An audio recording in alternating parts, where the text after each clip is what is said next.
ما دام انه على السنه وعلى الحق ما يهمه كلام الناس يصبر. نعم. Cependant, j'aimerais attirer votre attention sur un point d'une grande importance. Ce point constitue en vérité une mise en garde contre certains courants dont le but est d'appeler la femme musulmane à la dépravation. Parmi ces courants, on retrouve le féminisme. Certains définissent le féminisme comme le fait de préconiser le fait que la femme est égale à l'homme. Et ceci est caduc, car l'homme n'est pas égal à la femme de manière absolue.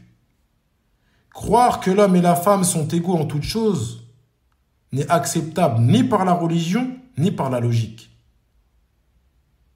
Parce qu'Allah Azza wa Jal a conféré à chacun d'eux une nature différente de celle de l'autre, tant au niveau physique qu'au niveau intellectuel. De même que pour d'autres aspects.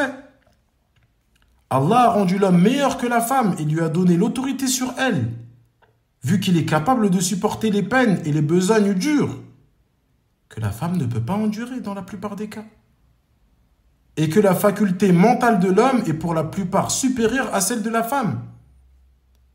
C'est pour cette raison qu'Allah Azza wa Jal a rendu l'homme responsable de la femme pour qu'il la sauvegarde et la préserve de ce qui pourrait lui nuire ou porter atteinte à son honneur. De même, Allah Azza wa Jal a fait du témoignage de deux femmes l'équivalent du témoignage d'un seul homme. Et ce étant donné que la faculté mentale et la capacité de mémorisation de l'homme sont supérieures à celles de la femme.